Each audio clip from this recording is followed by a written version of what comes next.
이시안의 읽은 척 책방. 안녕하세요.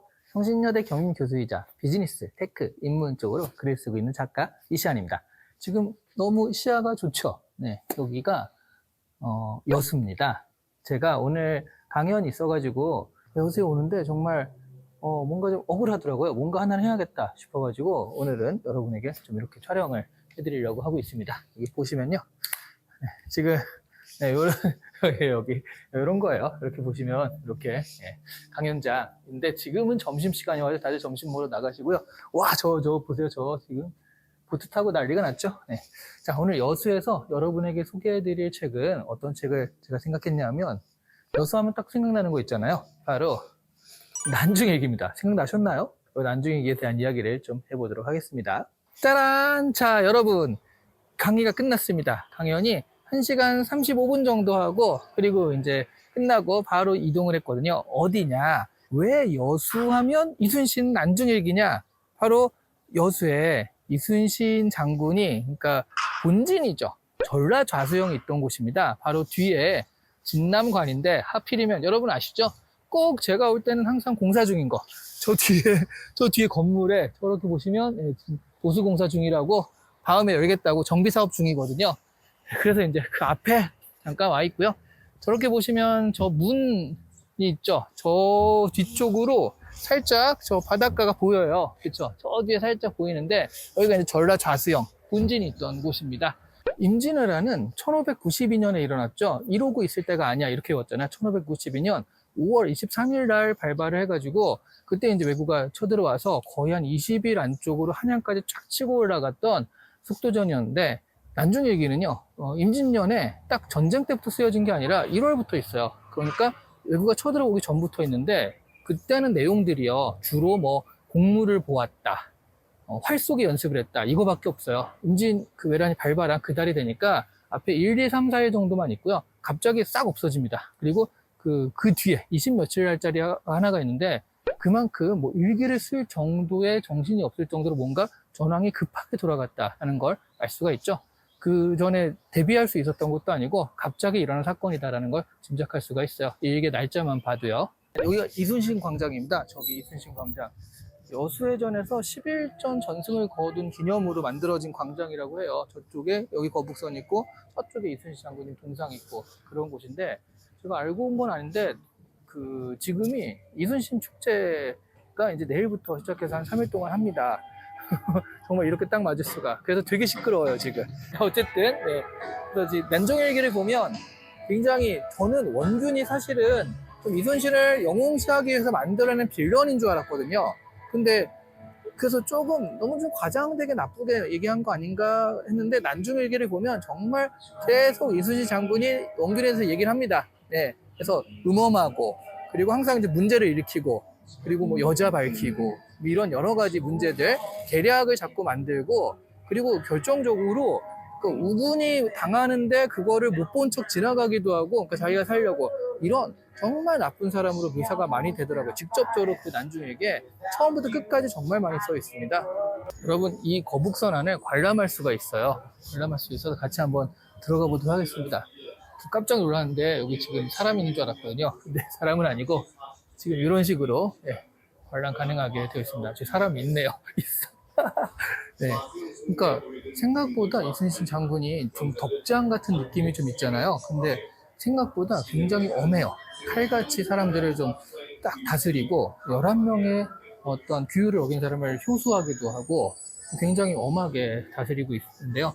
그럴 수밖에 없는 게 왜냐하면 그 임진왜란 때 도망가거나 이런 사람들도 많아가지고 좀 엄하게 할 수밖에 없었다고 합니다. 저 밑에 보니까 저렇게 생활을 했나봐요, 여기서. 여긴 준비실. 어우, 여기 무섭다. 여기 지금 아프신 분도 있고, 그쵸? 여기 지금 아프신 분도 있고, 주무시는 분도 있고, 약간 무섭긴 한데, 그 밑에 지하층이거든요. 이렇게 지금 먹을 것도 있고, 아무래도 여기서 사람도 살고 그랬으니까, 이렇게 좀 재현이 되어 있습니다. 이순신 장군의 그 난중일기를 보면은 정말로 자주 나오는 게 어머님 얘기에 진짜 자주 나와요. 어머님 정말 효자거든요. 그래서 한 번은 오늘은 어머니 생신인데 축수를 못했다. 그러니까 돌아가신 게 아니라 살아계신데 축수를 못했다. 그래서 전쟁 때문에 출세를 못해서 너무나 안타깝다, 정말 천추한이다, 이런 표현이 나오기도 하고요. 그리고 또 이제 많이 인용되는 게 그 흰머리를 뽑으시거든요, 이순신 장군이. 그 이유가 어머니가 계셔서 어머니보다 더 늙어 보이면 안 되니까 어쩔 수 없이 나 흰머리는 괜찮은데 어머니 때 뽑는다라고 흰머리를 계속 뽑는 장면도 나옵니다. 그만큼 정말 효성이 지극한, 그 효성이 또 난중일기에 가득하게 또 있는 그런 건데요.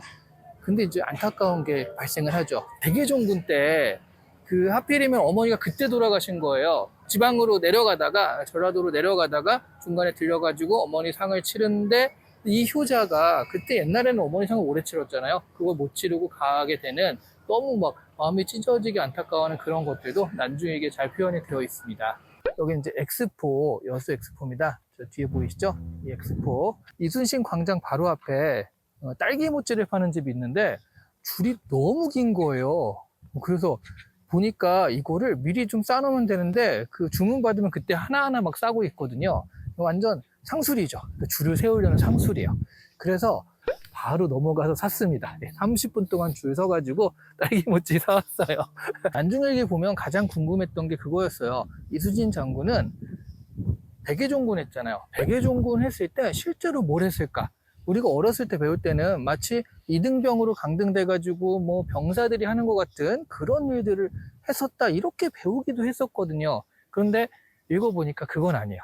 보면 백예종군 해가지고 이렇게 쭉 내려가는 길 있죠. 그때 이제 지나가는 길마다 그 근처 뭐 관아라든가 하여튼 그 관공서에 있는 사람들은 다 와가지고 인사를 합니다.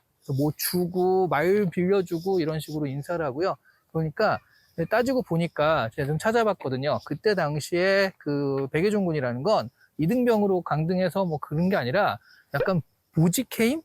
그러니까 뭐 이사가 상무이사였는데 그 상무에서 떼지만 그렇지만 임원급은 변함이 없는 거거든요. 보직을 못 받고 그냥 대기발령 상태, 이런 정도라서, 그래서 그때 당시에 백예종군을 하면 내려가가지고 그 고문 역할 이런 거를 좀 했었대요. 그래서 사실은 우리가 생각하는 것처럼 그런 상황은 아니더라고요. 근데 어쨌든 뭐 막 그 전황에서 열심히 싸우다가, 게다가 그 자리를 대신한 게 원균이잖아요. 그렇게 싫어했던 원균의 그런 어떤 것들을 보면서 이제 속 터지다가 결국 원균이 크게 지죠. 네, 크게 지고, 그리고 심지어 사망까지 하고, 그래서 다시 한번 또 이순신 장군이 기회를 얻게 되는 그런 장면인데, 저는 그래서 백예종군 때 실제로 했었던 게 뭐였을까 궁금했는데 난중일기를 보면서 궁금증이 좀 풀렸습니다. 난중일기를 보면서 어떤 생각이 들었냐면, 그러니까 정말로 전쟁의 어떤 다이나믹함, 이런 것들은 실제로 전쟁이 너무 급하면 이 일기를 쓸 틈이 없었나 봐요. 그런 부분은 많이 없거든요. 그래서 난중일기를 보면서 이순신 장군이 겪었던 해전을 간접적으로 겪는다든가 이런 것들은 생각보다 다이나믹하지 않습니다. 오히려 그거 전쟁을 준비하는 과정, 사람들 사이의 관계, 그리고 어머니에 대한 효성, 뭐 이런 것들이 굉장히 많이 나타나 있고요. 그래서 보면 말하자면 영웅 이순신이 아니라 인간 이순신이 드러나 있는 게 바로 난중일기다, 이렇게 생각하시면 좋을 것 같아요. 그리고 그래서 그런지요, 정말로 잔병치레가 많았다고 해야 되나? 좀 아프신 곳이 많았죠. 나이가 좀 늙으셔서, 그때는 뭐 그 40이 넘어가면 일단 늙은 나이니까 늙으셔서 그런 중책을 맞고, 그리고 여러 가지 또 스트레스도 많고, 원균과의 어떤 관계도 있었고, 뭐 백예종군이나 이런 것도 있었고 하다 보니까 굉장히 아프신 곳이 많아요. 뭐 자고 일어났더니 뭐 움직이지 못했다라든가, 또 광란이 일어나가지고 밤에 또 갑자기 급하게 굉장히 아프셨다든가 이런 게 많아가지고, 정말로 인간적인 이순신이라는 그 모습들이 난중일기에서 그대로 드러나기 때문에 영웅으로 태어나서 이 나라를 위해서 뭔가 크게 일을 하셨다라는 느낌이 아니라 인간으로 태어나서 그렇게 열심히 노력해가지고 이 나라를 위해서 성공이 되셨다, 이런 생각이 들면서 더더욱 존경심이 드는 그런 책이었습니다. 정말 재밌는 얘기가 하나 있는데요. 이순신에 관한 여러 가지 기록이 있을 거 아니에요. 그 기록 중에 이 난중일기가 가장 비판적인 기록이래요. 자기 스스로를 높이지 않고 그냥 객관적으로 썼잖아요. 그런데 그게 가장 비판적이라는 거죠. 다른 이순신에 대한 기록들은 모두 다 좀 영웅, 성웅 이런 얘기들을 하고 있고요. 심지어 일본 측 기록도요, 정말 대단한 사람이다, 이렇게 기록을 하고 있는데 반해서 가장 객관적이라고 할 수 있는 자기 자신의 기록, 그러니까 오히려 좀 낮췄죠. 그러다 보니까 가장 이순신 기록 중엔 비판적인 기록이다, 이런 평을 듣고 있는 게 난중일기입니다. 네, 여러분 오늘 이 시간에 읽은 적책방은 바로 이 책 이수진 장군의 난중일기였습니다. 여기저기에 거북선이 있어요. 자, 여기는 바로 KTX역이거든요. 이제 바로 서울로 가보도록 하겠습니다. 좋아요와 구독 눌러주시면 앞으로도 종종 이런 기회 계속 가지도록 할게요. 나간 김에 뭐 찍는 거죠 뭐. 네. 자, 그러면 서울에서 봐요. 가기 전에